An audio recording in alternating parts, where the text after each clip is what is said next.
At the family dinner, my son-in-law sneered, "You'll never be even half the man my father is." I calmly stood up and replied, "Fine, let your father pay all your bills from now on. I'm done helping." My daughter froze. "What? You've never given us a single penny?" That's when they finally learned the shocking truth. Before continuing, subscribe to the channel and write in the comments what time it is in your region right now. My name is Laverne Harper. I'm 64 years old, retired accountant living in Phoenix, Arizona. Spent 38 years crunching numbers for a Fortune 500 company before calling it quits. Always thought, if you take care of your family, they'll take care of you. Turns out I was keeping better books than life philosophies. My daughter Danielle used to be different. I remember when she was 7, running to hug me every time I came home from work, her pigtails bouncing. "Daddy's home," she'd squeal. That little girl grew up, got married 8 years ago to Brandon Mitchell, and somewhere along the way she transformed into someone I barely recognize. These days, when she looks at me, there's this coldness in her eyes, like she's mentally calculating whether I'm worth her time. Brandon, my son-in-law, is a completely different breed. Works as a manager at an auto dealership, drives cars he can barely afford, lives in a house that screams money he doesn't make. He's got this smirk permanently plastered on his face, the kind that says he knows something you don't. And his parents, Dennis and Lisa Mitchell, well, they treat their son like he's royalty, and the rest of us like we're the help. The real kicker?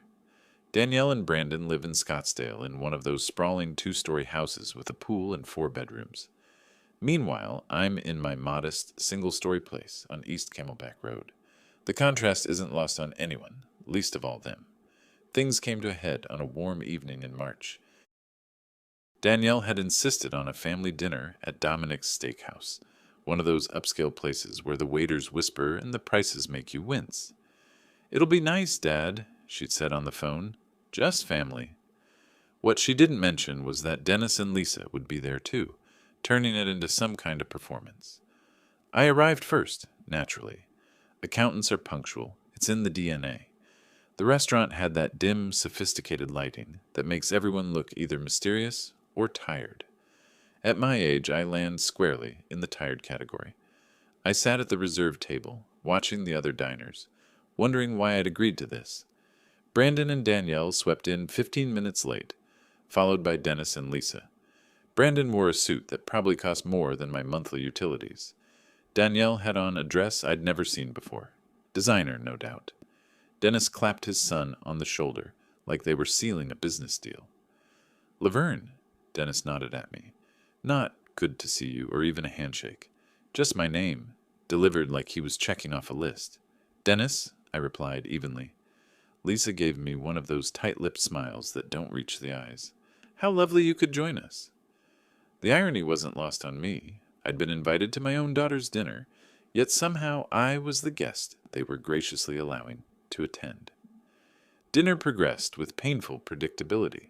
Brandon dominated the conversation, talking about his latest sales numbers, dropping names of clients who'd bought luxury cars. Dennis hung on every word, interjecting with business wisdom like some oracle of capitalism. Danielle laughed at all of Brandon's jokes, touching his arm adoringly. I might as well have been wallpaper. "Dad," Danielle turned to me during a lull, "you've been quiet." "Just enjoying the show," I said, keeping my tone light. Brandon's eyes narrowed slightly. He didn't like that. "What show would that be, Laverne?" I noticed he never called me Dad or even Mr. Harper. Always Laverne, like we were colleagues he barely tolerated. "The conversation," I replied. "Very entertaining." "Well," Dennis jumped in, "Brandon's doing exceptionally well. We're very proud. He's really making something of himself." The implication hung in the air like smoke. "Unlike you," it whispered. "Unlike your mediocre accounting career, and your mediocre house, and your mediocre life." I took a sip of water. Staying hydrated keeps you calm. That's what I've learned. Then Brandon leaned back in his chair, that smirk growing wider. "You know what I've been thinking about, Laverne." I couldn't possibly guess. Success. Real success. The kind that comes from hard work and having the right role models. He glanced at his father. "Dad taught me everything about being a man. How to provide, how to lead, how to build a life worth living." Danielle nodded enthusiastically. Brandon's father has been so generous, always supporting us, always there when we need anything. That's what fathers do, Dennis said, puffing up like a peacock. They take care of their children, set them up for success. I felt something shift inside me, a coldness spreading through my chest. Brandon wasn't done. He leaned forward, his voice dripping with condescension. No offense, Laverne, but you could learn something from Dad. He's built an empire. He knows what it takes to be a real man. The table went quiet. Even the background restaurant noise seemed to fade. I looked at Brandon, really looked at him. At 37 years old, he still had the arrogance of someone who'd never truly struggled, never gone without, never learned that cruelty has consequences. Is that right? I asked softly. It's just facts, Brandon continued, emboldened by the silence. I mean, look at where you ended up. A tiny house, a pension that barely covers the bills. Meanwhile, Dad's been incredibly generous, helping us build something real. That's the difference between a man and... Brandon, Danielle whispered, but there was no real reproach in her voice. If anything, she looked mildly uncomfortable, that he was saying the quiet part out loud. What? I'm just being honest. Brandon spread his hands. You'll never be even half the man my father is, Laverne, and that's okay. Not everyone can be successful. Dennis actually chuckled. Lisa looked down at her plate. Danielle said nothing. I set down my water glass very carefully, stood up slowly. Every eye at the table turned to me. You know what, Brandon? You're absolutely right. His smirk widened. Your father should be the one taking care of you. So from now on, that's exactly what's going to happen. I looked directly at Brandon, then at Danielle. Let Dennis pay your bills. I'm done helping. The smirk faltered, just for a second. Danielle's face went white. Oh, what are you talking about? You've never given us anything. The words hit me like a physical blow. 8 years. 8 years of sacrifice, and this was what I got. I pulled out my wallet, dropped 3 20s on the table for my portion of the meal. We hadn't even finished. Enjoy your dinner. Dad, wait, Danielle started, but I was already walking away, my heart pounding, hands shaking with an emotion I couldn't quite name. Rage, betrayal, relief. Behind me, I heard Brandon's voice. What the hell was that about? And Dennis, ignore him, probably senile. Their laughter followed me out into the parking lot. I sat in my car for 10 minutes before starting the engine, staring at the steering wheel, replaying Danielle's words. You've never given us anything. Oh, sweetheart, I thought. You have no idea what's coming. The drive home felt longer than usual. Every stoplight gave me time to think, to remember, to hurt. Phoenix at night has this quality. The city lights spread out like scattered stars, beautiful and distant. Kind of like my relationship with my daughter. When I got home, I didn't turn on many lights, just walked straight to my study, a small room I'd converted from the second bedroom. This is where I keep my life organized. File cabinets, desk, computer, and most importantly, the safe. I knelt down, entered the combination I'd memorized decades ago, and pulled open the heavy door. Inside, among the important documents and a few family heirlooms, sat a thick manila folder. I'd been adding to it for 8 years. I carried it to my desk, turned on the lamp, and opened it.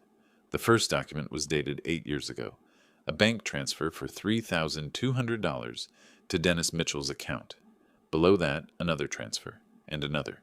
Page after page of them, each one meticulously recorded in my accountant's handwriting. Wire transfers, check copies, receipts, $847,000. I'd given them $847,000 over 8 years, and my daughter just looked me in the eye and said I'd never given them anything. My hands trembled as I flipped through the papers. Here was the mortgage payment, $3,200 every single month for 96 months. There were the car payments, $890 monthly for 2 vehicles. The daycare costs for my grandchildren, Emma and Joshua, $1,400 a month. Medical insurance, $650 monthly. I sat back in my chair, feeling the weight of it all. The memory came unbidden, sharp and clear as yesterday. 8 years ago, Danielle had come to me 3 months after the wedding. She and Brandon were in my living room, sitting on the couch that had been there since her childhood. She'd looked nervous, twisting her hands together. Dad, we need to talk about something. Brandon had that same smirk even then, though less polished. We're looking at houses and we found the perfect one in Scottsdale, but the down payment is steep. I'd known what was coming. How much?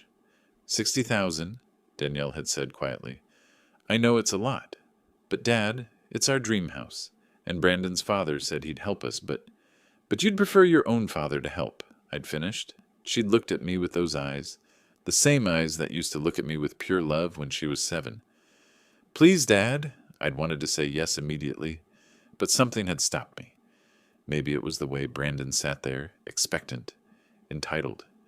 Maybe it was the whisper of intuition that I should have listened to more carefully.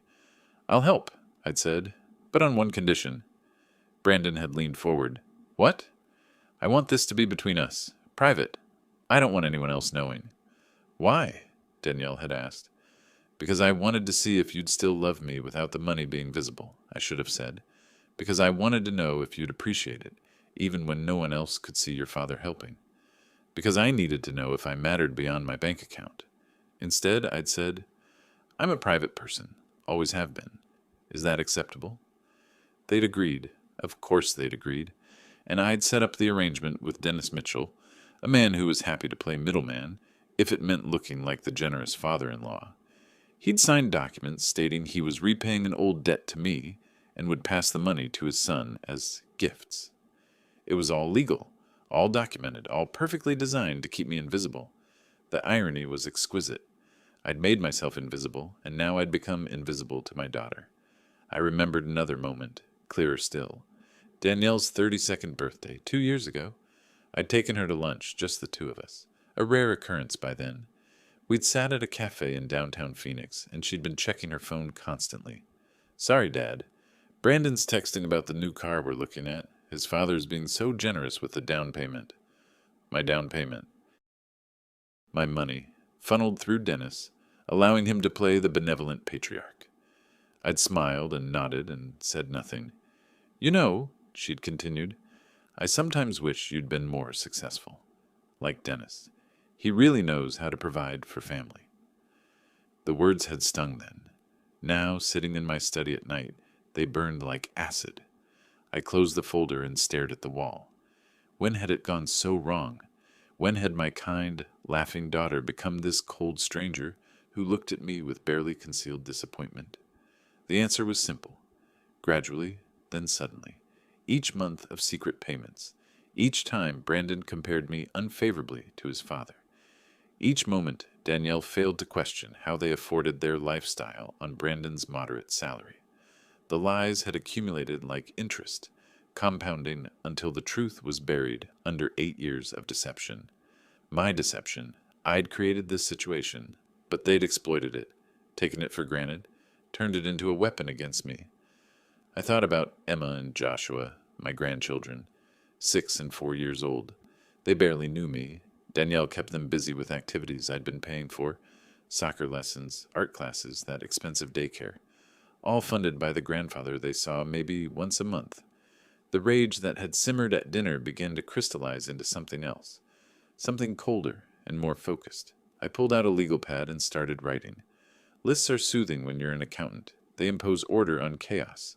Item 1. Stop all payments immediately. Item 2. Document everything. Item 3. Prepare for their reaction. Item 4. Let them learn what they've taken for granted. The next morning arrived with that clear Arizona sunshine that makes everything look possible.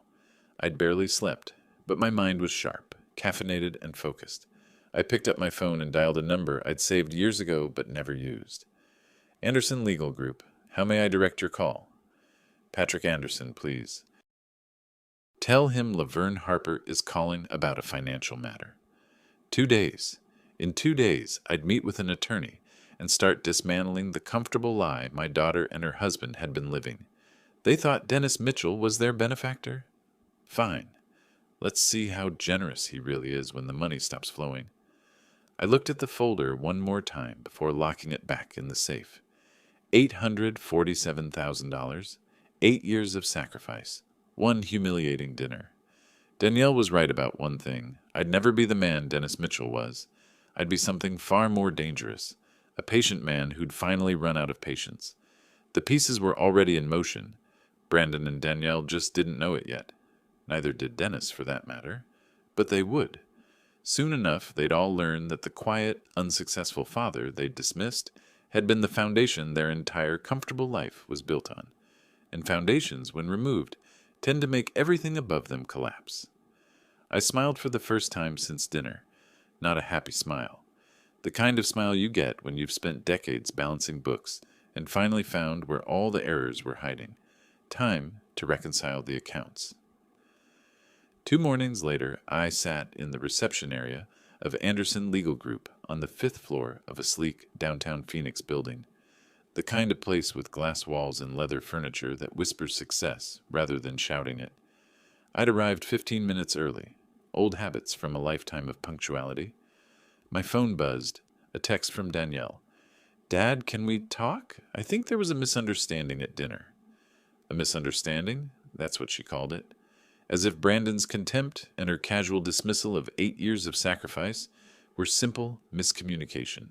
I didn't respond. Let her wonder. "Mr. Harper?" A young receptionist smiled at me. "Mr. Anderson will see you now." Patrick Anderson's office matched the rest of the building, modern, efficient, expensive. The man himself was in his early 50s, graying at the temples, wearing a suit that probably cost more than my monthly pension. He stood and offered his hand. "Mr. Harper, please have a seat." I settled into the chair across from his desk and pulled out the manila folder. "I need legal advice on a financial matter." "Of course." He leaned back, fingers steepled. "What kind of financial matter?" "The kind involving $847,000 and family members who think I'm an unsuccessful failure." That got his attention. His eyebrows rose slightly. "I'm listening." For the next hour, I walked him through everything. The initial arrangement 8 years ago. The contract with Dennis Mitchell, technically legitimate, structured as repayment of a debt that had never actually existed. The monthly transfers. The meticulous records I'd kept of every single transaction. Patrick's expression shifted from professional interest to something like fascination as I laid out document after document. Bank statements, wire transfer confirmations, copies of checks, detailed spreadsheets showing where every dollar had gone. "You documented everything," he said, not quite a question. "I'm an accountant. It's what we do." He picked up one of the statements, studying it. "And Dennis Mitchell signed acknowledging these were debt repayments that he would pass to his son?" "Every month for 8 years, all notarized. Remarkable." Patrick set down the paper and looked at me with what might have been respect. "Mr. Harper, I have to ask. Why keep it secret? Why not let your daughter know you were helping?" The question I'd been asking myself for days, because I wanted to know if they'd still value me without seeing the money. Turns out I got my answer. He nodded slowly. "And now?" "Now I want to stop all payments. Legally, cleanly, with documentation proving I have every right to do so, and I want to be prepared if they challenge it." Patrick was quiet for a moment, thinking. Then he smiled, a small, professional smile that told me he understood exactly what I was doing. "Here's what we'll do," he began. We spent another 2 hours crafting the strategy. First, a formal promissory note cancellation, a legal document declaring the debt fully repaid and terminating all future obligations. Second, a comprehensive financial statement documenting every payment, properly notarized and filed. Third, letters to the relevant institutions, the bank holding the mortgage, the auto loan companies, informing them that L. Harper would no longer be making payments on behalf of the account holders. "They'll start receiving late payment notices within weeks," Patrick said, "maybe sooner." "Good. You understand this will create significant financial hardship for your daughter and son-in-law." I thought about Brandon's smirk, Dennis's condescending chuckle, Danielle's shocked face when she denied I'd ever helped them. They have jobs. They can figure it out like adults. Patrick nodded and made some notes. "I'll have the documents ready by the end of the week. You'll need to come in to sign, and we'll need Dennis Mitchell's signature on the cancellation acknowledgement. He'll sign, trust me." Because Dennis would sign anything that made him look cooperative. He'd built his entire relationship with his son on the illusion of generosity. Admitting he'd been passing along my money would destroy that carefully constructed image. As I stood to leave, Patrick extended his hand again. "Mr. Harper, if I may say so, this is one of the more interesting cases I've handled. Most people in your position would just be angry. You're being strategic." "Anger is expensive," I replied. "Strategy pays dividends." 3 days later, I sat across from another professional in another office. This one was smaller, located in a strip mall off Indian School Road, with significantly less marble and leather. But Lorraine Castillo came highly recommended by Patrick's firm, and her website showed an impressive track record. She was in her late 40s, sharp-eyed, dressed practically in dark jeans and a blazer, the kind of person who blended into crowds, useful in her line of work. "Private investigation," she said, reviewing the notes she'd taken during my explanation. "You want detailed financial information on your daughter and son-in-law, current debts, spending patterns, income sources, credit card usage, everything that's legally obtainable. It's all public record if you know where to look. Credit reports, property records, court filings, business licenses." She tapped her pen against the notepad. "May I ask why?" "Because I want to know exactly what house of cards I'm about to stop supporting." Lorraine studied me for a moment, then nodded. "Fair enough. I'll need a retainer of $1,500. My rate is $150 an hour, and this kind of work usually takes about 20 hours total. I'll have a preliminary report to you within 2 weeks." I wrote the check without hesitation. $1,500 was less than a single month's worth of the payments I'd been making. Money well spent. "One more thing," I added. "Discretion is essential. They can't know they're being investigated. Mr. Harper, if they knew I was investigating them, I wouldn't be very good at my job." She smiled slightly. "You'll have your answers soon." Over the next week, I methodically executed the plan. On a Tuesday morning, I made the final mortgage payment, $3,200 transferred to the bank that held the note on that beautiful Scottsdale house. On Thursday, the last auto loan payments, $890 split between 2 luxury vehicles. Brandon and Danielle absolutely couldn't afford on their own. The following week, I paid the final daycare bill, $1,400 to keep Emma and Joshua in their expensive preschool with the organic meals and the foreign language instruction. Each payment felt different now, not like an expression of love, but like closing accounts, balancing the books one final time. The letter to Dennis Mitchell went out on a Friday afternoon, sent via certified mail so I'd have proof he received it. Professional, cordial, absolutely final. "Dear Dennis, as of this date, the financial arrangement between us regarding debt repayment is concluded. All obligations have been satisfied in full. No further transfers will be made. Thank you for your cooperation over the past 8 years. Regards, Laverne Harper."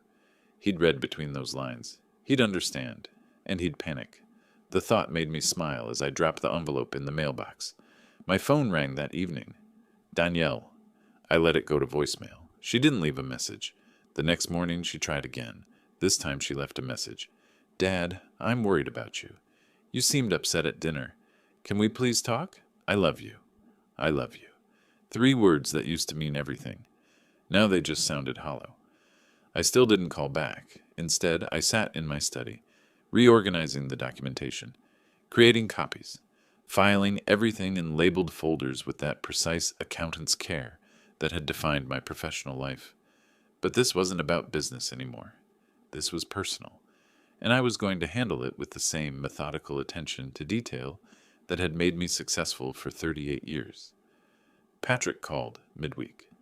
"Documents are ready. Dennis Mitchell signed the cancellation acknowledgement yesterday. Seemed nervous, asked a lot of questions about confidentiality." "I bet he did." "Everything's filed and notarized. As of now, you have 0 legal obligation to continue any payments. You're free and clear." Free and clear. Strange how those words could sound so much like revenge. I picked up one of my antique watches from the collection on my desk, a 1940s Omega, perfectly maintained, still keeping perfect time after 8 decades. Reliable, precise, built to last, unlike the relationships I'd been funding. The watch ticked steadily in my hand, marking seconds that turned into minutes, that turned into the dismantling of my daughter's comfortable illusions, and I felt absolutely nothing but cold, clear purpose. The first notification arrived at Danielle and Brandon's house on a Tuesday morning in early April. I know because Lorraine Castillo included it in her preliminary report, which landed in my email inbox that same afternoon.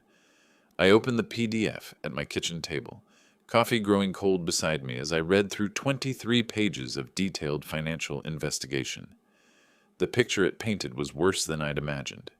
Brandon and Danielle weren't just living beyond their means, they were drowning in debt I'd known nothing about. $47,000 across 6 credit cards, $12,000 on a furniture loan for that designer living room set, $8,500 owed to a private school for some enrichment program I'd never heard of. Their combined income, Brandon's auto dealership salary, and Danielle's part-time work at a boutique, came to roughly $98,000 annually before taxes. Respectable, even comfortable in many parts of the country. But their expenses told a different story. The mortgage I'd been paying, the car payments, daycare, insurance, plus gym memberships, housekeeping services, lawn care, grocery deliveries, subscription boxes, restaurant meals that averaged $600 monthly.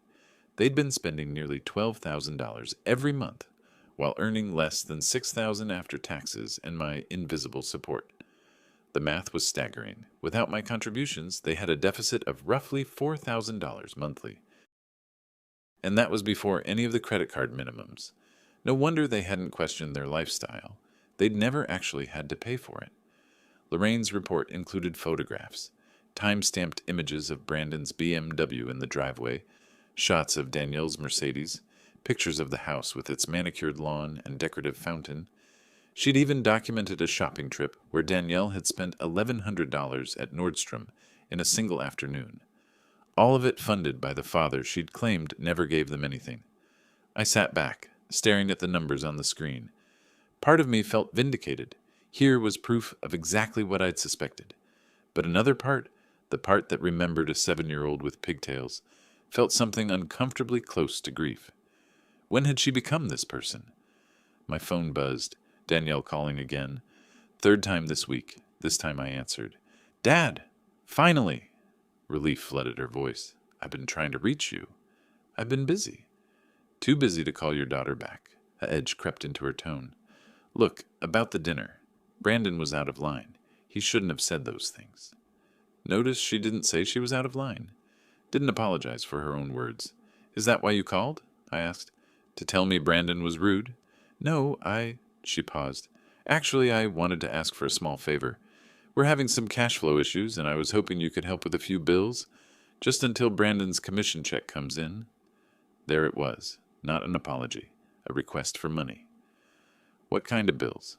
"Just the usual stuff. Mortgage is due, and there's been some confusion with the payment. I think there might be an error at the bank." "No error, Danielle. Just reality catching up with you." "Have you talked to Dennis about it? Brandon's father is quite successful after all. I'm sure he'd be happy to help." Silence on the other end. Then, "Dad, why are you being like this?" "Like what?" "Cold, distant." "You're acting like I did something wrong." The audacity was almost impressive. "Did you ever wonder how you could afford that house, Danielle? On Brandon's salary?" "What? Brandon's father helps us sometimes, you know that. And we work hard." "Right. Dennis helps you, of course." I kept my voice level, almost conversational. "Tell me, when's the last time you asked how I was doing? Not asked for something, just asked." Another pause, longer this time. "That's not fair, isn't it? Dad, if you're mad about dinner, just say so. But don't punish us financially because Brandon said something stupid while he was drinking." Punish them. As if withdrawing support I'd never been acknowledged for was somehow an attack. "I'm not punishing anyone," I said calmly. "I'm simply not helping anymore. There's a difference." "What does that even mean? You never helped in the first place." Frustration sharpened her words. "Unless you've been secretly paying our bills or something ridiculous like that." I almost laughed, almost told her right then. But the timing wasn't right. "Talk to Dennis," I said instead. "I'm sure he'll take care of you." I hung up before she could respond. 4 days later, Lorraine sent an update. Brandon had called his father Dennis in a panic. The bank had sent a notice about the mortgage. Payment was 15 days overdue. The auto loan company had called about both car payments. Dennis, according to Lorraine's surveillance notes, had looked confused during the conversation. The dominoes were starting to fall. I met with Patrick again at his office to review the legal documentation. Everything was in order, every signature properly notarized, every form filed correctly. If Danielle or Brandon tried to claim I owed them continued support, we had 8 years of documentation proving the payments had been voluntary, routed through Dennis with no legal obligation on my part. They might get angry, Patrick warned. They're already angry. They just don't know who to be angry at yet. He smiled at that. You've thought this through.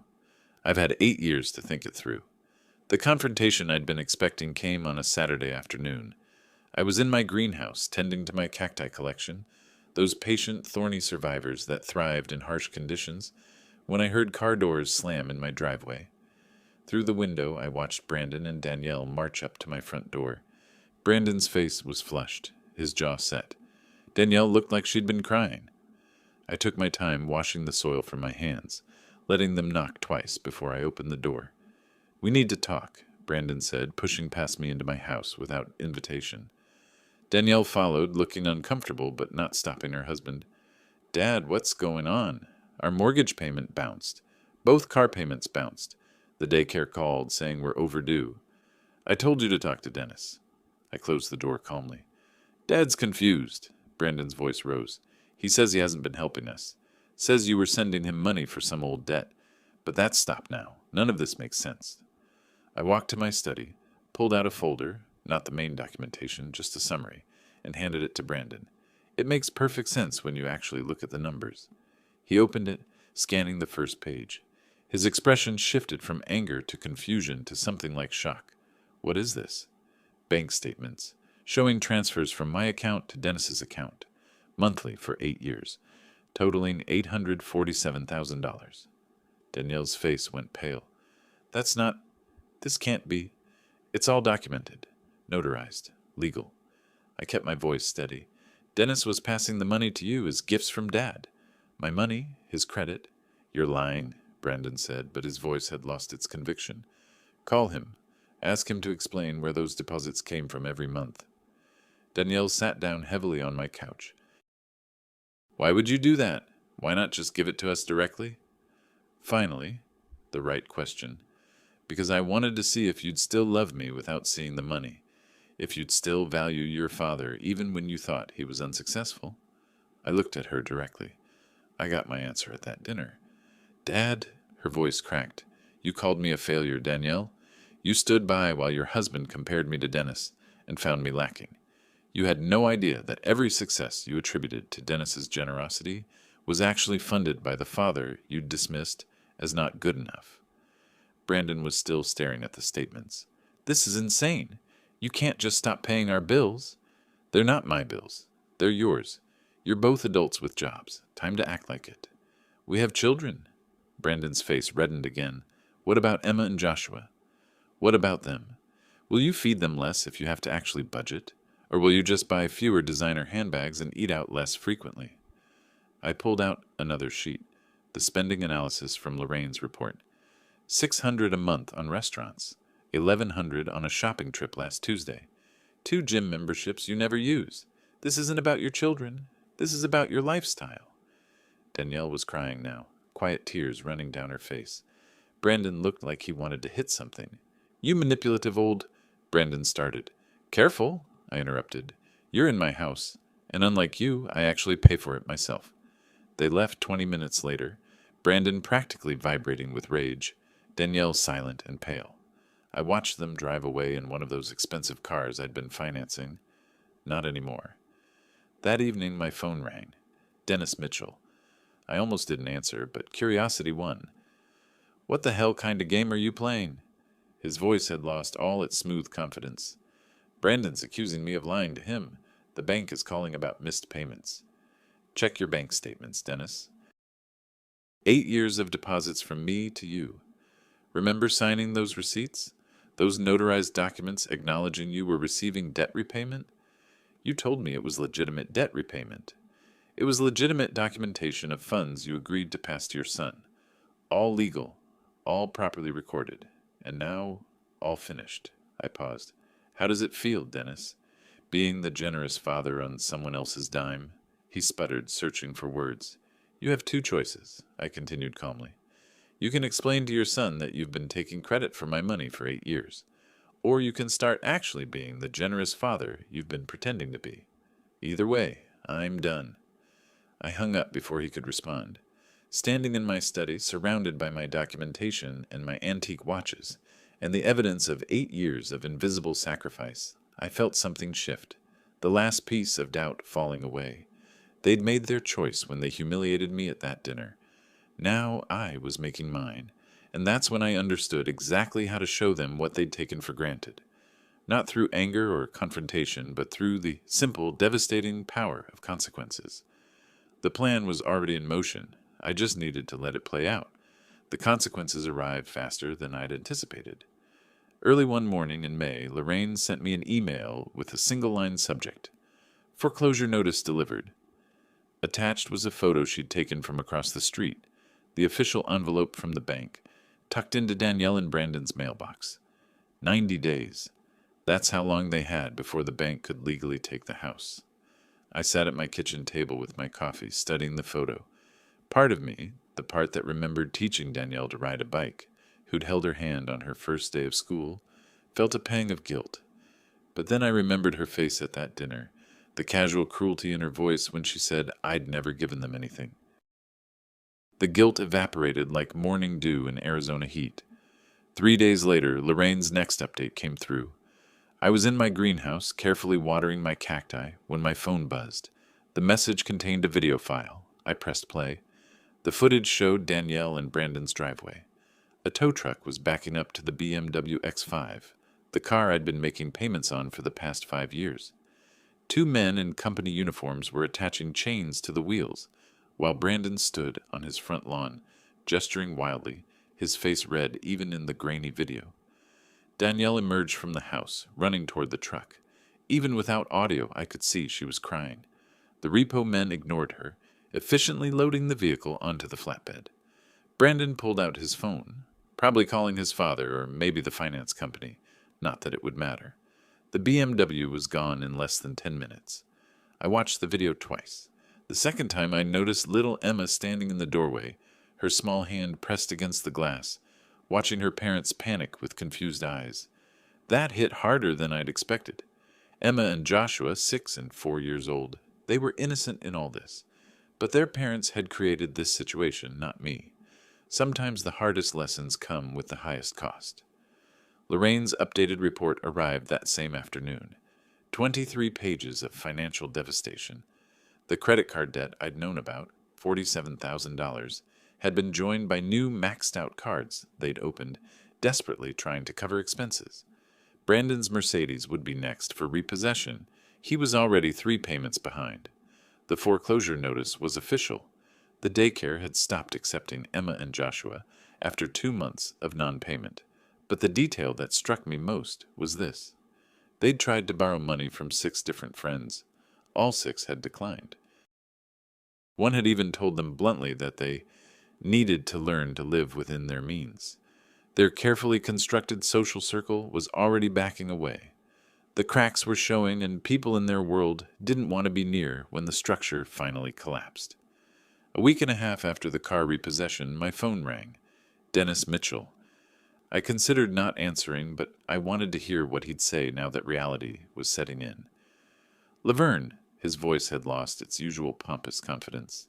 We need to talk. I'm listening. I checked the bank statements, all of them. 8 years of deposits from you to me, just like you said. Surprised? He paused. I didn't realize the scale. When you approached me 8 years ago with that debt repayment arrangement, you said it was a personal matter. You thought what, Dennis? That you could take credit for being the generous father without asking where all that generosity was actually coming from? Silence. Then, why did you do it this way? It was a fair question, actually, because I wanted to know if my daughter would still love me when she thought I had nothing to offer. You helped me find out the answer. Brandon's falling apart. He's terrified they'll lose the house. Then maybe Dennis Mitchell, the successful businessman, should help his son. Isn't that what you've been claiming to do all these years? More silence. I could practically hear him calculating, trying to find a way out of this that didn't destroy his reputation or drain his actual resources. I can't cover everything they owe, he finally admitted. The business isn't. I'm not as liquid as people think. Of course he wasn't. Dennis's furniture business was profitable, but not spectacularly so. His own lifestyle was carefully managed to look more successful than it was. He'd been riding my coattails as much as Brandon had. That sounds like a problem for you and your son to work out, I said calmly. You're really going to let them lose everything? I'm not letting them do anything. They're adults who made choices. They're simply experiencing the natural consequences of those choices. What about Emma and Joshua? That question again. Everyone's suddenly concerned about the children. What about them? Will they starve? No.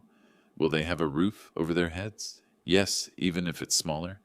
Will they still have parents who love them? I hope so.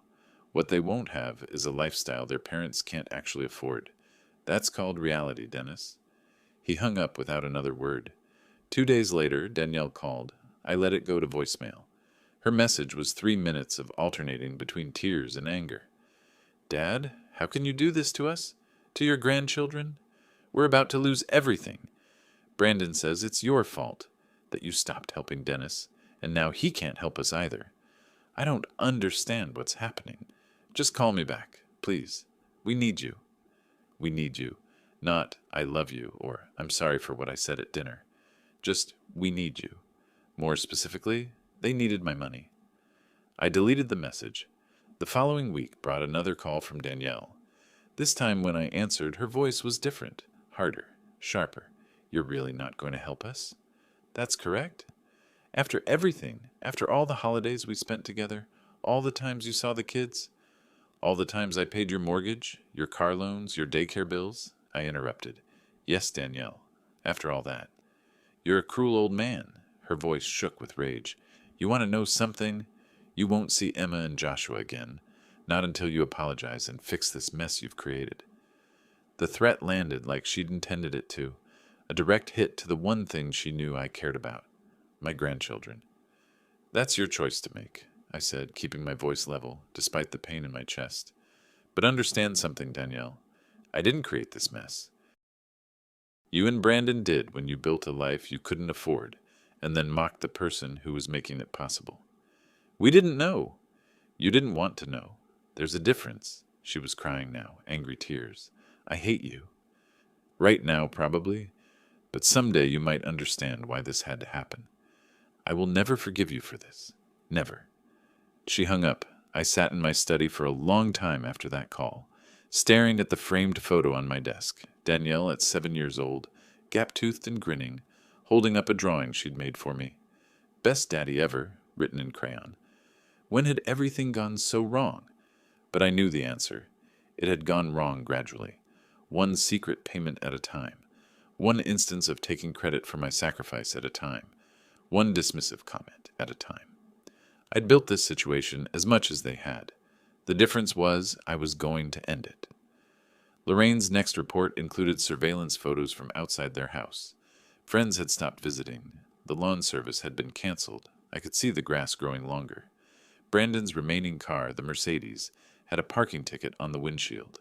Small signs of a life unraveling. The bank had officially initiated foreclosure proceedings.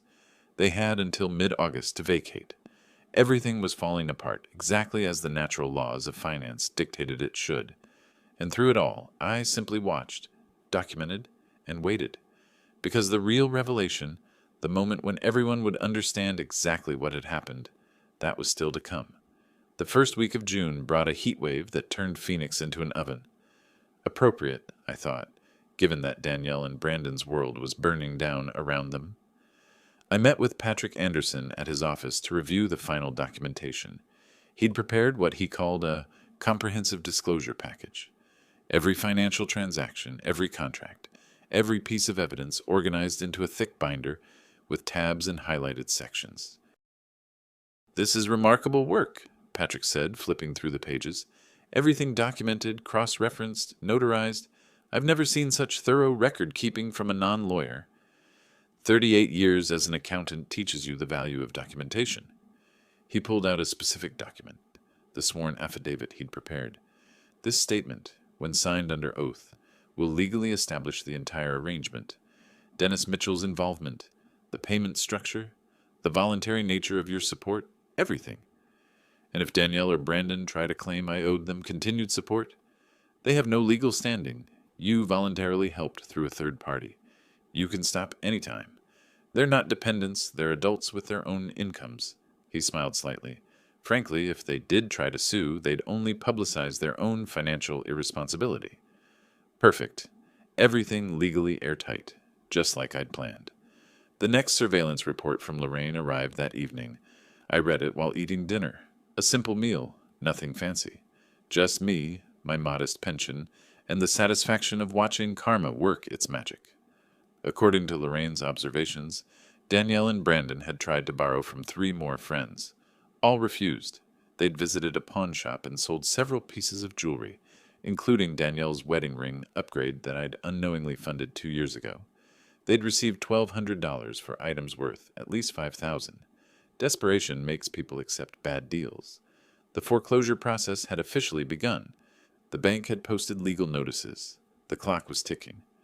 A week later, Lorraine sent photos that made me set down my coffee cup carefully to avoid spilling it.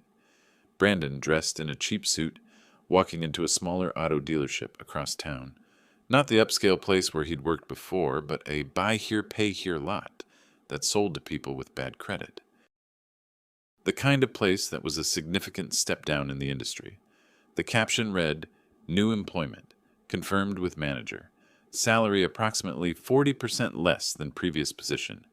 So Brandon had lost his job at the luxury dealership. Stress and customer complaints, probably. Difficult to sell cars with a smile when your life is imploding. And now he was working somewhere he'd previously looked down on. The universe had a sense of irony. 3 days after that, the report I'd been waiting for arrived. Dennis Mitchell had finally done what I'd suggested weeks ago. He'd thoroughly reviewed 8 years of bank statements. According to Lorraine's source, she had impressive contacts, Dennis had spent an entire Saturday locked in his home office, going through every transaction. She'd included a photo taken through his window. Dennis at his desk, head in his hands, surrounded by paper. The posture of a man realizing he'd been played. That evening my phone rang. Dennis again. "I went through everything," he said without preamble. "Every single deposit from you. Every transfer to Brandon." I added it up, Laverne. $847,000. Sounds right. My records show $847,182 to be precise. Why? His voice cracked slightly. Why let me take credit for your money? I needed someone to pass it through. You were willing. You got to play the generous father. I stayed invisible. It worked for both of us. Until now. Until my daughter and your son decided to humiliate me at a family dinner. I kept my tone conversational. That changed things. Brandon doesn't understand. He keeps asking why I stopped helping. I don't know what to tell him. Tell him the truth, Dennis. Tell him every penny he thought came from his successful father actually came from the grandfather he mocked as a failure. He'll never forgive me? Then you'll understand how I felt when Danielle said I'd never given them anything. Silence stretched between us. Finally, Dennis spoke again, quieter now. What do you want from me? Nothing. You've already served your purpose. The question is, what will you do now? Will you actually help your son, or was the generous father act only sustainable when you were using my money? I could hear him breathing, thinking. I offered him $15,000. It's all I can spare without jeopardizing my own business. $15,000 against how much in total debt? Based on what he told me, close to $90,000. The math was brutal and simple. Dennis's offer was barely 16% of what they owed. A gesture, nothing more. Then I guess Brandon will learn what his actual support system looks like, I said. Welcome to reality, Dennis. He hung up without another word. The final call came late one evening at the end of June. Danielle. I almost didn't answer, but something made me pick up. Dad. Her voice was small, defeated. Nothing like the angry woman who'd threatened to cut off my access to the grandchildren. Danielle. We're losing the house. It's official. We have to be out by mid-August. I heard. You heard? How? She paused, maybe realizing that I'd been more informed than she thought. Dad, please, I'm begging you. We need help. Brandon lost his job. We can't cover the debt. We can't. Ask Dennis. He gave us 15,000. That's nothing. We owe... She stopped, probably realizing she was about to reveal the full extent of their financial disaster. You owe what, Danielle? More than that, she said quietly. A lot more. How much more? 90,000, give or take. Her voice was barely a whisper. Credit cards, the furniture loan, back payments on everything. I let the silence hang for a moment. Let her feel the weight of that number. That's a significant amount of debt, I finally said. How did it get that high? We thought, she started crying. We thought we had more money than we did. Brandon's father was helping, or we thought he was, and I had my boutique income, and Brandon was making good commissions. But you were spending 12,000 a month while earning 6. How do you know that? Because I'm an accountant, Danielle. I know how to look at numbers. The question is, why didn't you? She sobbed quietly on the other end. Will you help us? Why would I do that? Because I'm your daughter. The desperation in her voice was raw. Because Emma and Joshua are your grandchildren. Because family helps family. Family, I repeated slowly. Is that what we are? Because at that dinner, you stood by while your husband called me a failure. You told me I'd never given you anything. That doesn't sound like family to me. I didn't know. Didn't know what? That I'd been paying your bills? That every success you attributed to Dennis's generosity was actually funded by the father you looked down on. The silence that followed told me she still didn't fully understand, still didn't know the complete truth. Good. That revelation was coming. But not yet. Find somewhere cheaper to live, I said finally. Get jobs that pay the bills. Learn to budget. Be adults. That's it? That's all you have to say? That's all the advice you're getting from me. What you do with it is up to you. I meant what I said before, she whispered. You won't see Emma and Joshua again, not until you fix this. The threat still hurt, but less than before. That's your choice, Danielle. But remember, you're the one choosing to keep their grandfather away, not me. I hung up before she could respond. Sitting in my study that night, I pulled out the large brown folder I'd been building, the complete record of 8 years.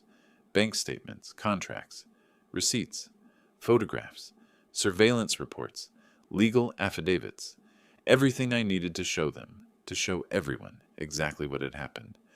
Patrick had prepared the final document, a notarized statement detailing every transaction, every payment, every penny of that $847,000. Where it went, how it was used, who knew about it. The truth, comprehensive and undeniable. I wasn't ready to reveal it yet, but soon. Very soon, everyone would know exactly what Danielle and Brandon had taken for granted, what Dennis had used to inflate his own image, what I had sacrificed in silence. The forecast for early July showed clear skies and temperatures over 100 degrees.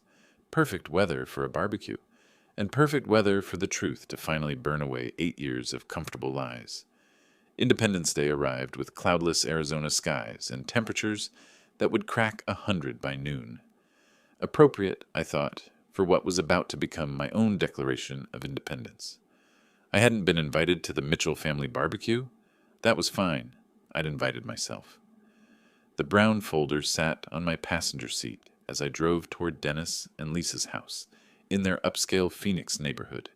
8 years of documentation, organized with an accountant's precision. Every bank statement, every transfer confirmation, every notarized receipt. The complete story of how I'd funded my daughter's lifestyle while being dismissed as a failure. I'd timed my arrival for mid-afternoon when everyone would be gathered and comfortable. Maximum audience for maximum impact. The driveway was already crowded with cars when I pulled up. Brandon's remaining Mercedes. A few vehicles I didn't recognize. Probably Dennis's siblings and their families. The backyard was visible through the side gate, smoke rising from the grill, the sound of conversation and laughter carrying over the fence. I grabbed the folder and walked around to the back gate. Didn't knock, didn't announce myself, just opened it and stepped through. The party froze in stages. First, Dennis's sister Carol noticed me, her smile fading into confusion. Then Lisa, who'd been arranging plates, looked up and went pale.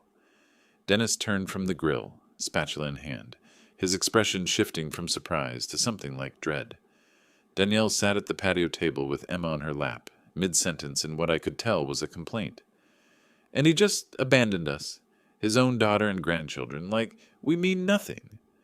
She saw me, stopped talking. Her face went through a fascinating progression. Shock, fear, anger, all in about 3 seconds. Brandon was the last to notice, standing near the pool with a beer in hand. When he spotted me, his entire body tensed. "What are you doing here?" "Family gathering," I said calmly, walking toward the main table where everyone had congregated. "I'm family, aren't I?" "You weren't invited," Lisa said, her voice thin. "No, I wasn't. But I have something important to share with everyone." I set the brown folder on the table with a soft thud. "The truth." Brandon took a step forward. "You need to leave. Now." "Sit down, Brandon," I said, not looking at him. I opened the folder and began pulling out documents. "Unless you'd prefer I have this conversation without you." Dennis set down his spatula. "Laverne, maybe this isn't the time." "It's exactly the time, Dennis. Everyone's here. Everyone who's been wondering why Danielle and Brandon are losing their house. Everyone who's heard them blame their cruel father." I spread the first set of papers across the table. "Let me show you what really happened." The bank statements were on top, 8 years of transfers highlighted in yellow. I'd prepared copies for this exact moment. "These are transfers from my account to Dennis Mitchell's account, monthly for 8 years. Would anyone like to guess the total?" Silence. Carol leaned forward, squinting at the numbers. $847,182. I let that number hang in the air. "Approximately $106,000 per year." Lisa's hand went to her chest. "That can't be." "It's all documented, notarized, legal." I pulled out the contract Dennis had signed. Dennis agreed to receive these funds as debt repayment and transfer them to Brandon as gifts. Here's his signature, acknowledging every transaction. Dennis's face had gone from its usual ruddy complexion to an unhealthy gray. "Laverne, please." "Please what?" "Please don't tell everyone that the generous father they've been praising was actually just a middleman for my money." I laid out the detailed breakdown. Next. Mortgage payments on the Scottsdale house. $3,200 monthly for 8 years. Total, $307,200. I placed another sheet. 2 car payments, $890 monthly. Total, $85,440. Danielle was crying now, silent tears running down her face. Emma looked up at her mother, confused. "Daycare for Emma and Joshua at that expensive facility. $1,400 monthly. Total, $134,400. Another sheet. Medical insurance, $650 monthly. Total, $62,400. Brandon's beer bottle hung forgotten in his hand. His mouth was slightly open, like a fish gasping for air. The remaining $257,000 went to various other expenses. Furniture, clothing, vacations, the pool maintenance, the lawn service. I looked around the table at the shocked faces. Everything they thought Dennis's successful business was providing? It was me. The father Danielle claimed never gave her anything. Carol spoke first. "Why would you do it this way? Why not just help them directly?" "Because I wanted to see if they'd still love me when they thought I was unsuccessful. When they thought I was just a retired accountant living in a modest house." I looked directly at Danielle. "I got my answer at a dinner 4 months ago, when my son-in-law told me I'd never be half the man his father was, and my daughter stood by and said I'd never given her anything." "Dad," Danielle's voice cracked. "I didn't know. You didn't want to know. There's a difference." I pulled out the final document, the notarized affidavit. "This is a sworn statement, legally binding, detailing the entire arrangement. Dennis will confirm every word is true. Won't you, Dennis?" Dennis looked like he wanted to disappear into the concrete. Yes, it's all true." Lisa turned to her husband, her voice rising. "You knew? You knew you were giving them someone else's money, and you let me believe—" "I didn't realize the scale." Dennis's voice broke. "I thought it was a few thousand here and there, not—" He gestured helplessly at the papers. "Not this." Brandon finally found his voice. "This is insane. You're lying.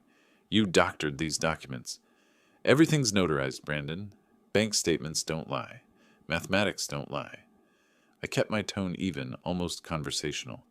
Your entire lifestyle for 8 years was funded by the man you mocked. Every success you attributed to your father's generosity came from your father-in-law's wallet. Why are you doing this? Danielle sobbed. Why now, in front of everyone? Because you asked me to help you at that dinner. And I did.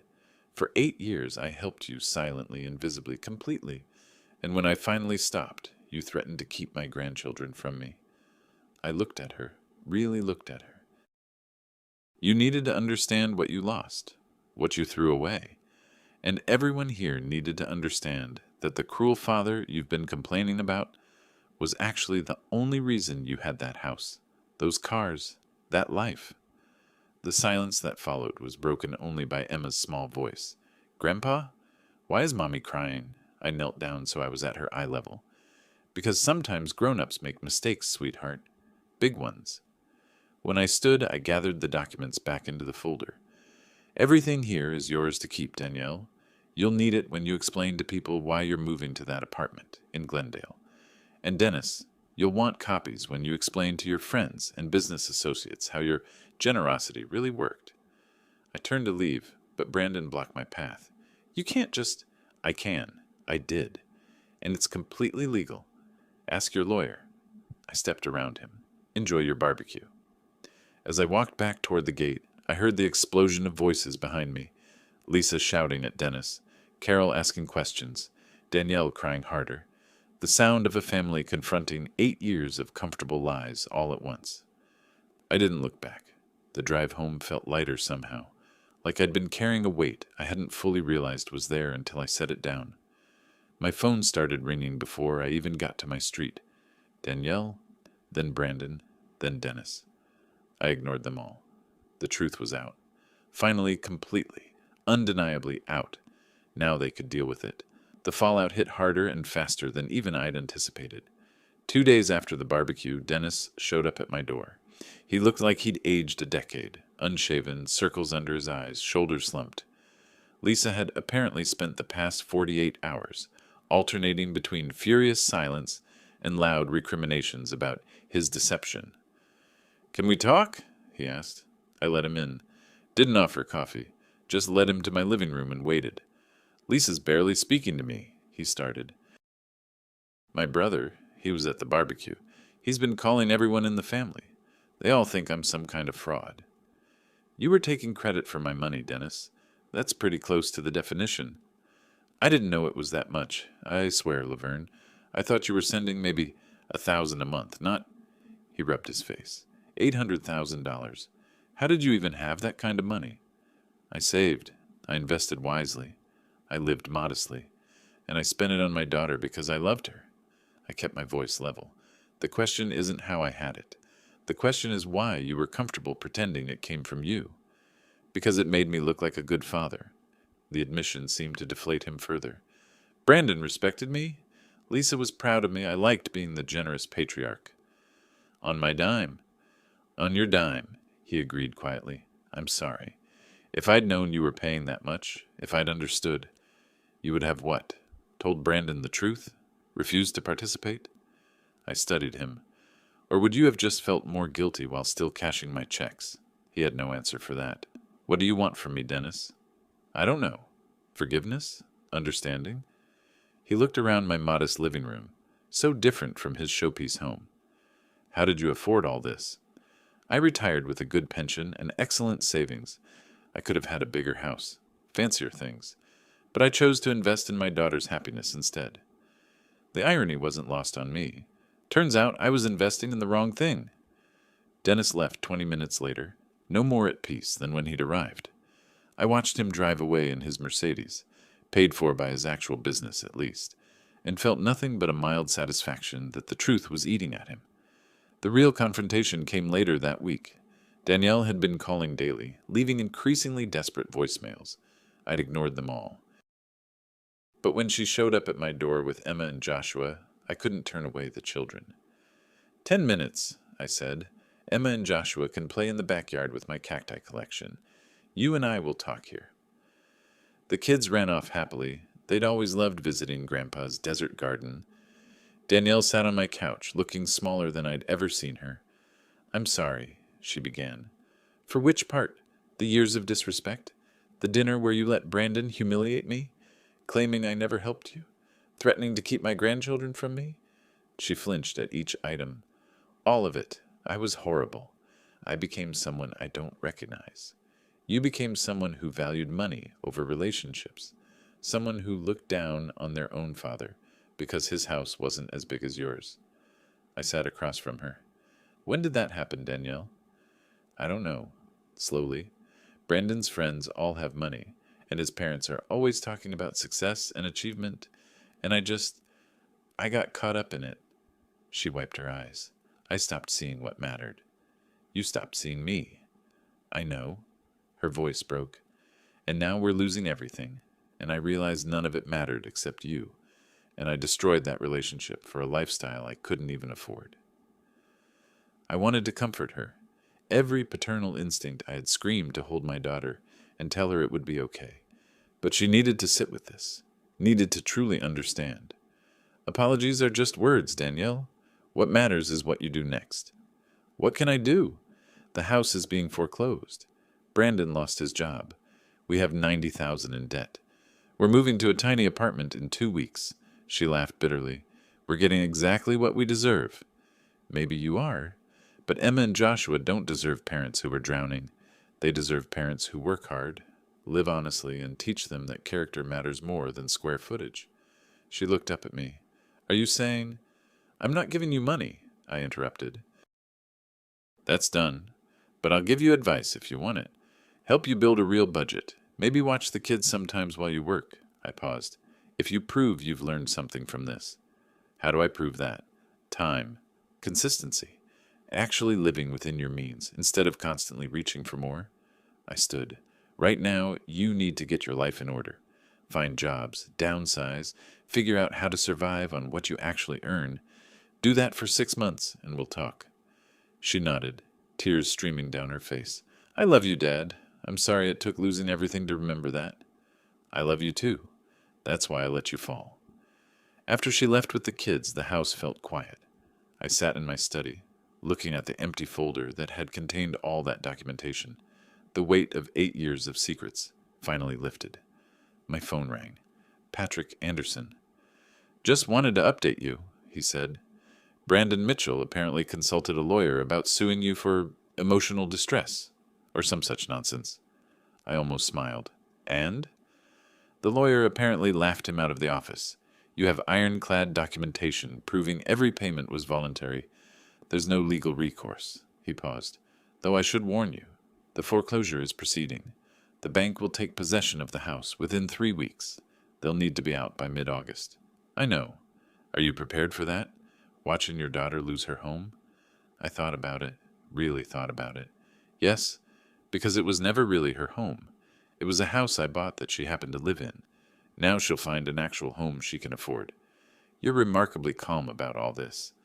I'm an accountant, Patrick. I understand that sometimes you have to write off a loss to save the rest of the ledger. But that night, sitting in my greenhouse among the cacti I'd nurtured for years, I wondered if I'd been too harsh. These plants survived in hostile conditions because they'd adapted, learned to thrive with less water, less everything. Maybe Danielle and Brandon could learn the same lesson, or maybe they'd wither under the pressure of reality. Either way, the truth was out. The lies had been burned away by the harsh light of disclosure. What grew from the ashes, that would tell me if there was anything worth salvaging. My phone buzzed one more time. A text from Brandon, the first communication I'd had from him since the barbecue. "You destroyed my family. I hope you're proud of yourself." I stared at it for a long moment, then typed my reply. "I didn't destroy anything. I simply stopped building it for you. The rest was your own doing." I hit send and turned off my phone.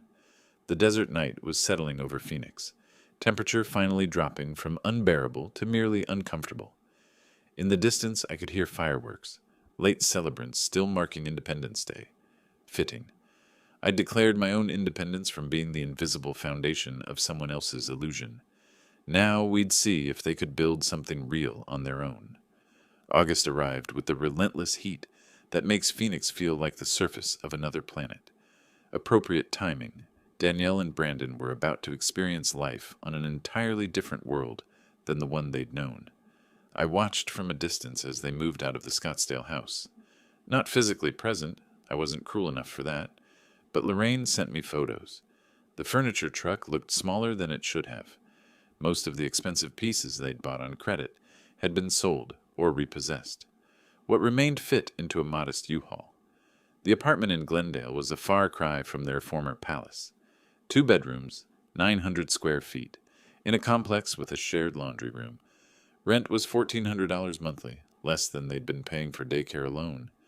Reality was teaching them what I couldn't. The first few weeks were silent. No calls, no texts, no contact.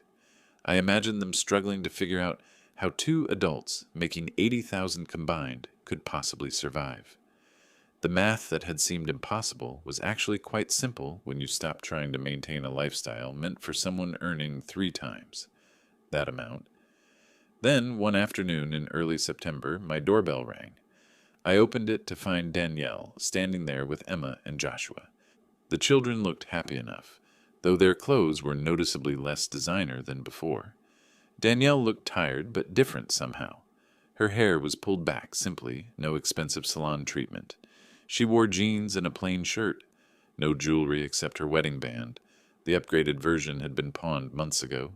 "Dad," she said quietly, "can we come in?" I stepped aside. Emma and Joshua ran past me toward the backyard, already knowing where my desert garden was. They'd always loved the cacti. Danielle sat on my couch, hands folded in her lap. "I got a job, office manager at a dental practice. It's not glamorous, but it's $42,000 a year with benefits. That's good." Brandon found work too.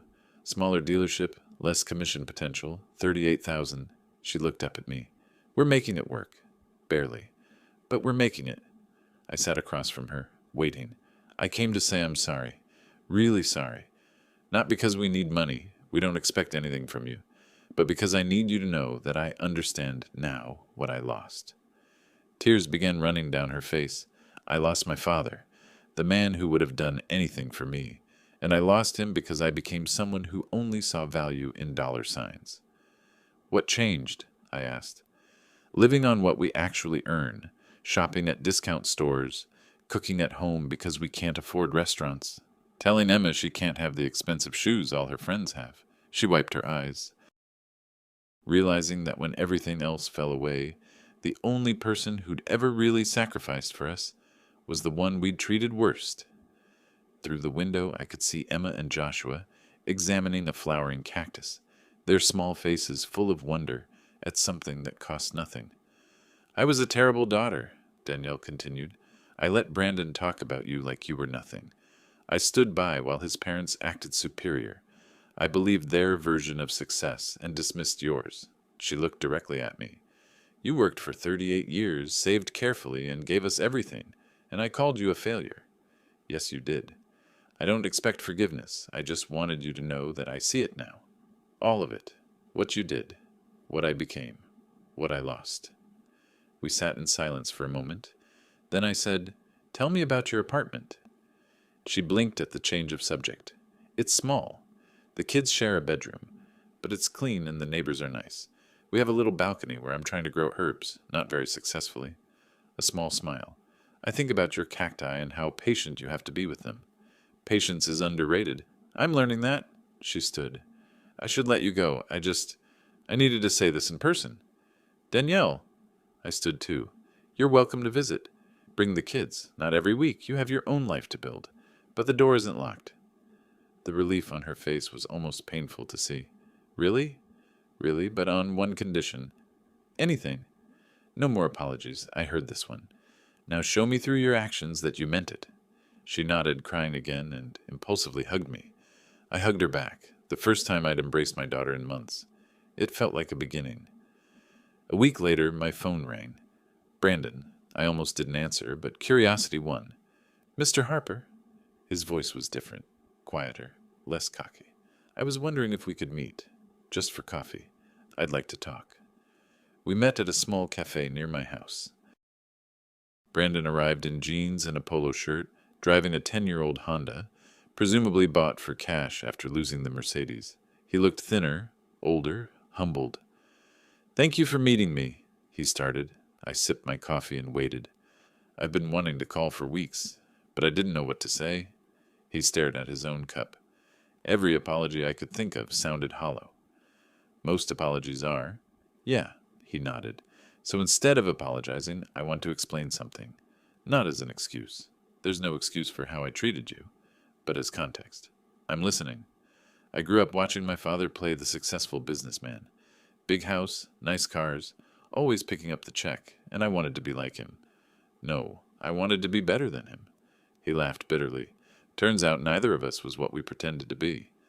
Your father had a successful business. He just wasn't as liquid as he appeared. And I was living on your money while mocking you for not being successful enough. He met my eyes. That dinner, when I said you'd never be half the man my father was, I was really trying to convince myself that I'd married up, that Danielle came from less and I was giving her more.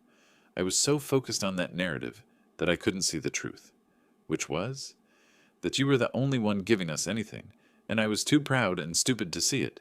He paused. The new job is hard. I'm selling used cars to people with bad credit. It's humbling, but it's honest. And after months of living on your charity while treating you like garbage, honest feels important. I studied him. The arrogance was gone, replaced by something that looked like actual self-awareness. I don't expect forgiveness, he continued. I don't even expect you to like me. But I wanted you to know that I finally understand what you were teaching us. Sometimes the greatest gift is letting someone hit bottom so they can learn to climb back up. How's Danielle doing? She's strong. Stronger than I gave her credit for. She makes dinner every night. Real cooking, not takeout. She found a community center daycare for the kids that's affordable. She's building a real life instead of the fantasy we were living. He smiled slightly. She's happier than she was in that big house. We talked for another 20 minutes.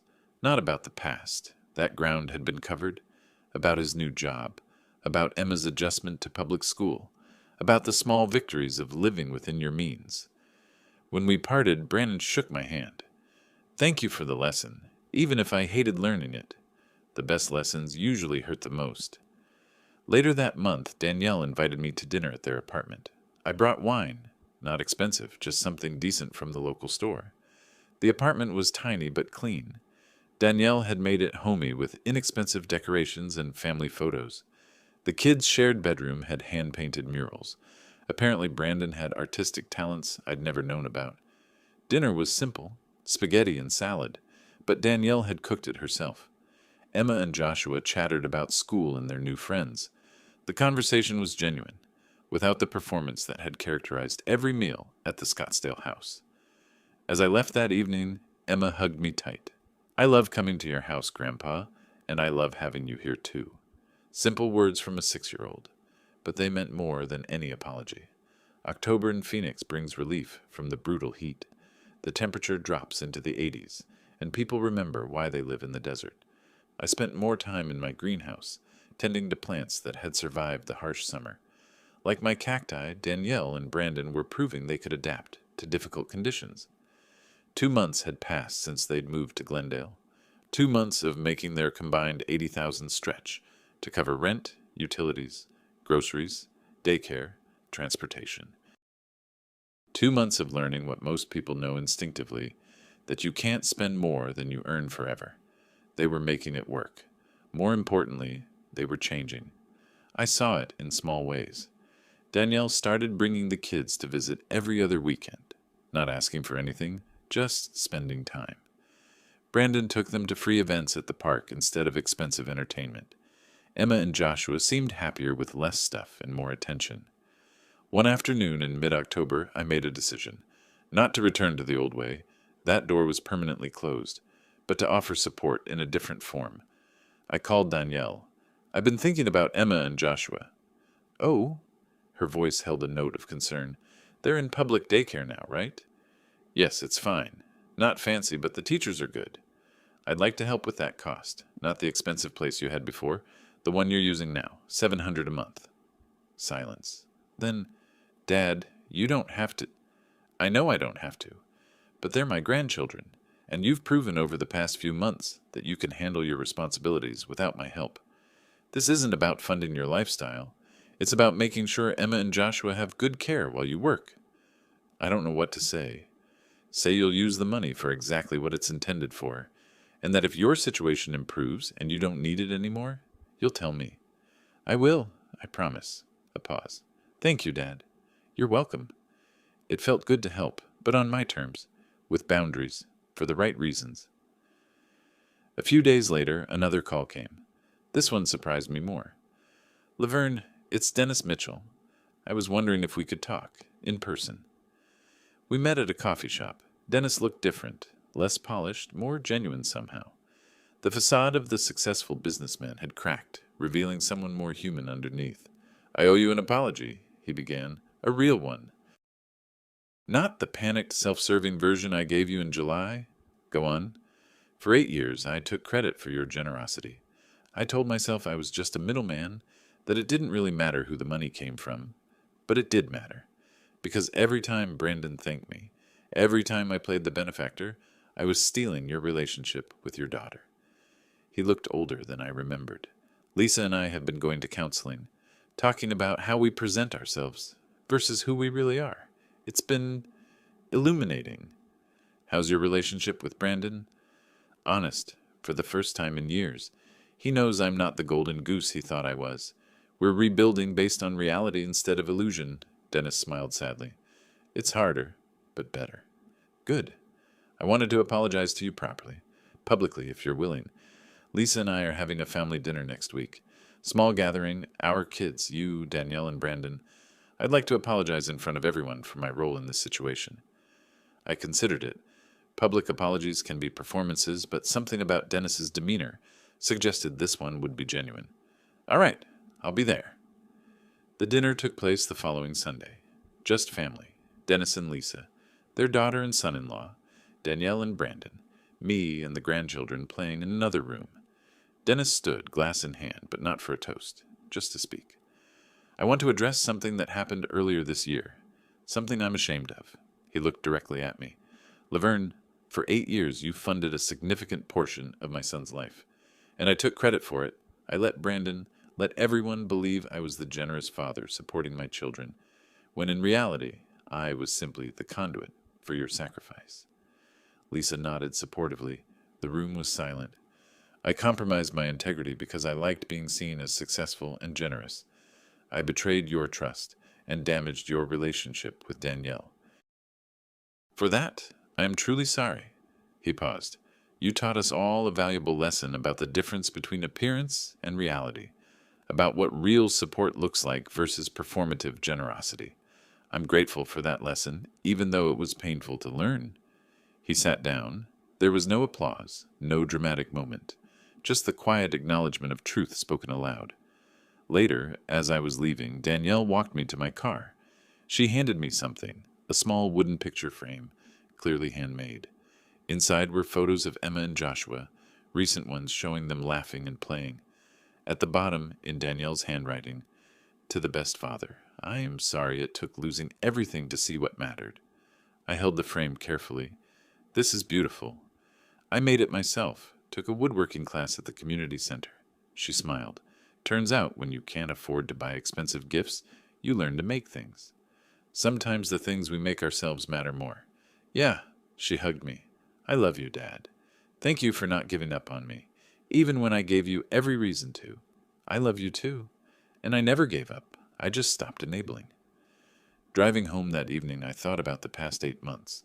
The confrontation at the restaurant, the methodical dismantling of their financial house of cards, the revelation at the 4th of July barbecue, the slow rebuilding that followed. I'd set out to teach them a lesson about gratitude, about living within your means, about the difference between real support and the appearance of it. But I'd learned something too. That love sometimes means letting people fall, that the hardest form of help is stepping back and allowing natural consequences to teach what words cannot. That night, sitting in my greenhouse among the cacti I'd carefully nurtured, I reflected on the journey. These plants survived and even thrived in harsh conditions because they'd adapted. They'd learned to do more with less. Danielle and Brandon were learning the same lesson, and they were surviving. More than that, they were growing stronger. My phone buzzed, a text from Danielle. Emma wants to know if she can help you water the cacti next weekend. She says she wants to learn how to take care of plants that don't need much. I smiled and typed back, "Tell her yes, and that the secret is patience and knowing when not to give them too much water." "Like people?" she replied, "exactly like people." I set down the phone and looked at the photo frame she'd made. My grandchildren's faces, happy despite living in a tiny apartment, despite having less than they'd once had. Happy because their parents were present, working hard, showing them that character mattered more than square footage. I hadn't destroyed my family. I'd saved it. By refusing to continue funding an unsustainable illusion, I'd forced them to build something real. The plan had never been about revenge, not really. It had been about justice, about consequences, about teaching people who'd taken everything for granted what those things actually cost. And now, 8 months after walking out of that restaurant, I could finally see the results. My daughter was learning to stand on her own. My son-in-law was learning humility. My grandchildren were learning that love didn't come with a price tag. I picked up my watering can, the small one for careful measured doses, and tended to my cacti. Each drop of water deliberate and controlled. Too much would kill them. Too little would starve them. The right amount at the right time helped them flourish. Sometimes the greatest love is knowing when to give and when to withhold, when to support and when to step back, when to be visible and when to let them find their own way. I'd spent 8 years invisibly supporting an illusion. Now I was visible, present, and helping build something real. The desert night settled over Phoenix, cool and clear. In the distance, I could hear traffic on the highway, people going somewhere, coming from somewhere, living their lives. I was living mine too, finally on my own terms, with relationships based on truth instead of transactions. Sometimes the greatest love is letting them fall so they can learn to walk on their own, and watching them stand up again. That was the real victory. If you like this story, please like this video, subscribe to the channel, and share your impressions of this story in the comments. To listen to the next story, click on the box on the left. Thank you for watching.